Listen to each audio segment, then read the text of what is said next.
ikan itu kan makhluk hidup. Jadi gimana caranya bikin mereka nyaman, bikin mereka bahagia. Kalau untuk misalnya indukan dengan nyaman, dengan bahagia, mereka mau nelor. Kalaupun untuk pembesaran, dengan mereka nyaman, dengan mereka senang, mereka pun makan lahap, akan cepat gede. Intinya, kalau kita bisa bikin mereka nyaman dan mereka bahagia, pasti mereka juga akan membahagiakan kita, baik di materi maupun di hobi kita.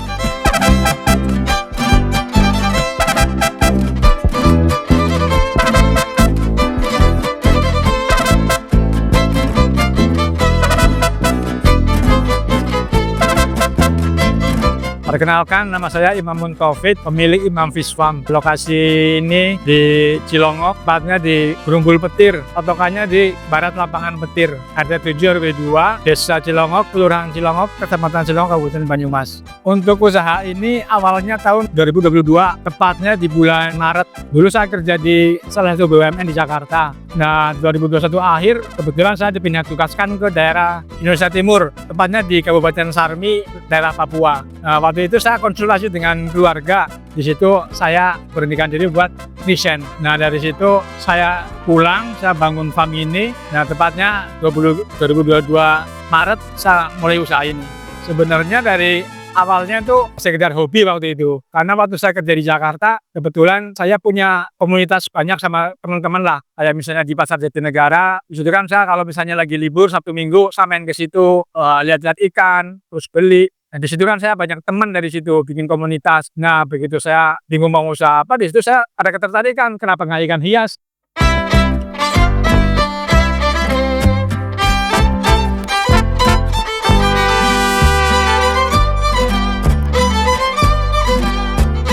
Waktu itu buat modal itu saya kan bener-bener nol, pengetahuan juga nol. Sedangkan saya di kampung juga kan lama di Jakarta. Jadi saya pulang, saya putar otak gimana caranya bikin kolam dengan biaya yang seminimal mungkin, dengan yang kualitas bagus, dengan yang rapi, misalnya yang paralon di dalam semen semuanya. Terus saya juga istilahnya pembuangan air pun saya pakai sumur resapan karena kan rapih lah, bersih gitu. Awal di usaha ini saya di bidang pembesaran. Waktu itu lagi rame cana. Jadi tahun 2022 saya coba buat pemasaran cana. Saya ngambil cana dari yang pertama saya cana maru itu dari Kalimantan. Saya ambil langsung dari petani yang di Kalimantan. Untuk cana Andrao, Ultra, Sawarti saya ambil dari dealer-dealer daerah sini, daerah Purwokerto. Nah, untuk yang Oranti saya ambil dari importir di Jakarta, kan itu dari India. Pada tahun 2023 penjualan cana nggak sebagus di tahun 2022.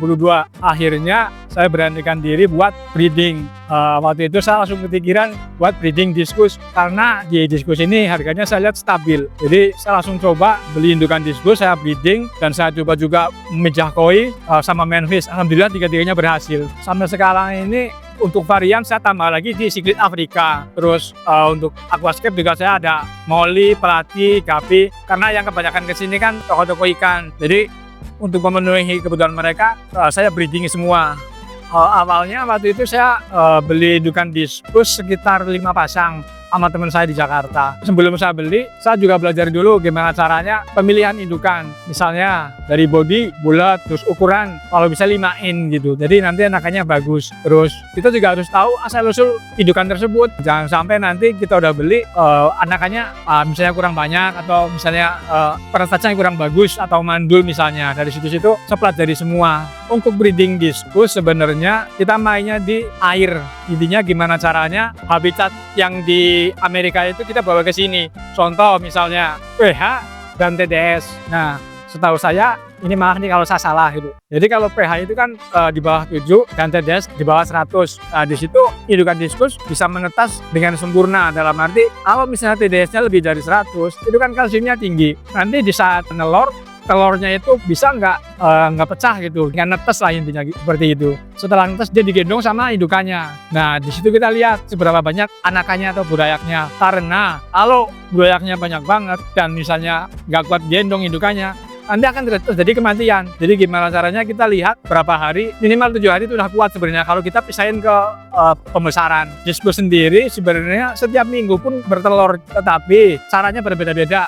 Ada yang begitu nelor, kita ambil telurnya, pindahin keluar, kita kasih metiling dulu, kasih aerator. Ada juga yang kita taruh di situ sama indukannya sampai dia ngegendong gitu. Untuk ikan diskus sebenarnya kalau saya sendiri di sini sabek. Sabek itu kan cacing darah, cuma disterilisasi, masukin ke freezer atau dibekuin. Intinya biar nggak ada penyakit di situ. Karena kan diskus kan rentan karena dia kan badannya kan berlendir. Selain sabek, saya juga ada burger, yaitu untuk warna. Untuk burger saya juga bikin sendiri.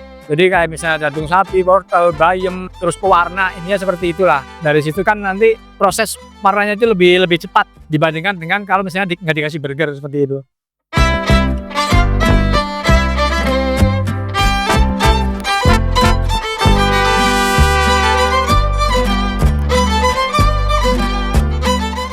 Untuk strategi marketing sebenarnya awalnya kan saya udah ada Google Maps, Imam Fish Farm, Leader Diskus, Koi Purwokerto. Nah di samping itu juga saya juga ada di medsos, misalnya sama di Facebook, di TikTok, di Instagram. Dengan seperti itu akan lebih luas komunikasinya atau jaringannya. Dalam arti misalnya yang di Jakarta nih, mereka akan melihat, oh di Purwokerto ada seperti ini ya. Kalau untuk kegagalan mungkin di tahun 2023 sebenarnya bukan kegagalan. Jadi awalnya kan saya main di pemasaran sana dengan income yang lumayan karena saya punya 10 kolam pembesaran. Dalam satu kolam kan sekitar 5.000 ekor. Dan pelanggan saya pun banyak sampai keluar kota. Setiap minggu saya rutin kirim ke Jakarta, ke Surabaya, ke Jogja. Nah, di tahun 2023 ternyata ikan tersebut nggak se-booming tahun 2022.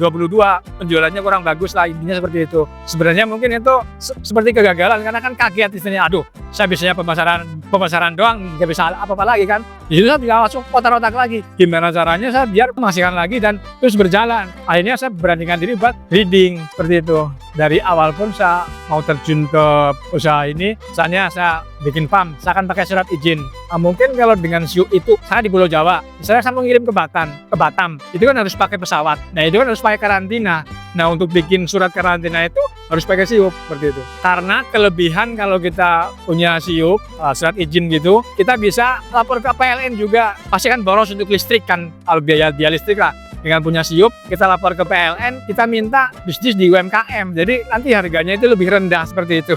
Di sini juga ada mati listrik lah, pasti di setiap daerah pasti ada. Kalau saya mensiasatinya dengan saya ada genset, ukurannya ukuran sedang. Intinya di aerator, begitu mati lampu, saya hidupin genset. Jadi nanti oksigennya pun ada di situ.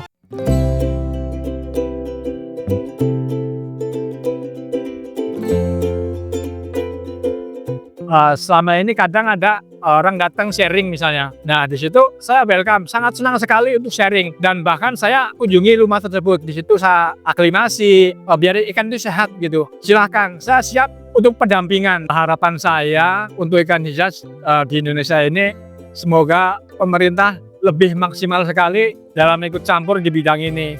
Jadi untuk strategi marketing, di situ kan ada sebuah edukasi. Terus nanti di situ ada trik misalnya ini untuk marketingnya seperti apa.